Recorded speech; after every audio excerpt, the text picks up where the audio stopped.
Plano ni Duryodhana na ipadakip si Krishna.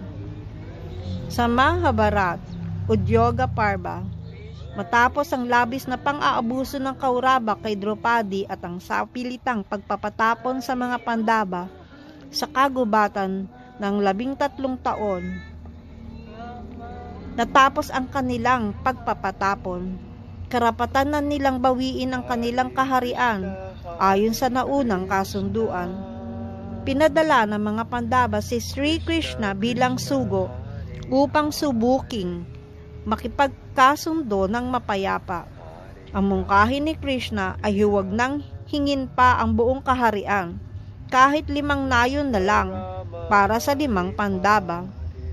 Habang paparating si Krishna sa Hastinapur, si Duryodhana, puno ng kayabangan at kasakiman, ay nagplano kasama ang kanyang mga tagasunod na hulihin si Krishna at ikulong siya. Kung mahuhuli nila si Krishna, mawawala ang pinakamalakas na tagapagtanggol ng Pandava.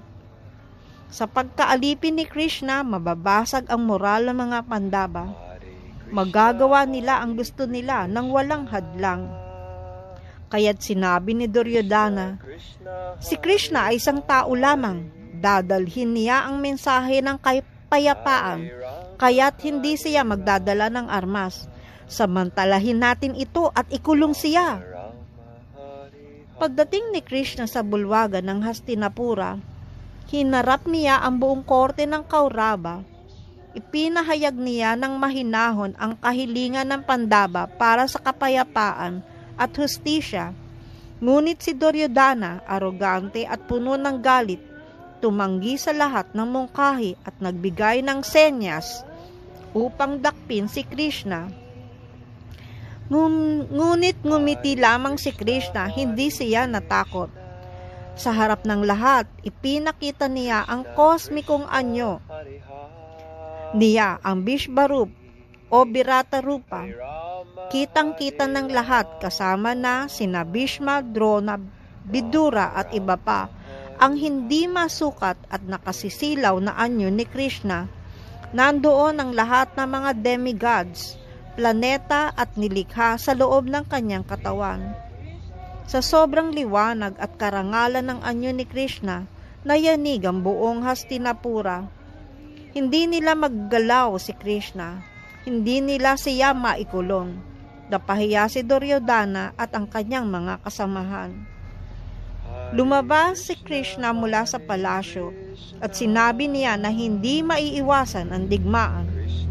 Binigyan niya ng huling pagkakataon ng mga matatanda, sina Bhishma, Drona, Vidura, na iwasan ang pagkawasak, pero alam nilang darating ang digmaan ng Kuruksetra. Sa Srimad Bhagavatam, Kanto 10, bagamat mas nakapokus ito sa Krishna Lila o paglilibang ni Krishna sa Vrindavan, Mathura at Dwarka, meron ding pagsasalaysay kung paano pinipilit ng masasamang hari na abusuhin si Krishna, ngunit sila'y palaging nabibigo. Sa bahagi ng Harikata, ang kwento ng pagtatangkang ikulong si Krishna ni Duryodhana ay kinikilala bilang halimbawa ng pagiging lubhang ignorante ng mga masasama sa tunay na pagkadiyos ni Krishna. Sa Bhagavad Gita chapter 11, si Arjuna ay humiling kay Krishna na ipakita ang kanyang pangunahing anyo, Virat Rupa, upang makita ang kanyang tunay na kapangyarihan. Si Krishna ipinakita ang kanyang cosmic form na hindi kayang makita ng ordinaryong mata. Ang anyong ito ay kahawig ng anyong ipinakita niya sa bulwagan ng Hastinapur. Sa cosmic form, lahat ng bathala o demigods at nilikha ay nakita sa loob niya. Ang mga nakakatakot na imahe ng kamatayan, pagsira ng mga kaaway. Si Arjuna ay natakot, namangha at yumuko. Nang ipinakita ni Krishna ang kanyang cosmic form sa korte ng Hastinapura, ang lahat ng mga nakasaksi ay nabigla at nayanig.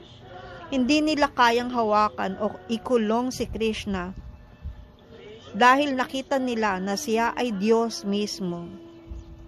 Sa Bhagavad Gita, chapter 4, verse 6, bagamat ako ay walang pinagmulan at hindi nasisira, at bagamat ako ang puno ng lahat ng nilalang, pinagmulan ng lahat ng nilalang, nag-aanyong tao ako sa pamamagitan ng aking sariling kapangyarihan. Sa Bhagavad Gita 9:11, ang mga hangal ay kumukutya sa akin kapag ako ay nagpapakita sa anyo ng tao.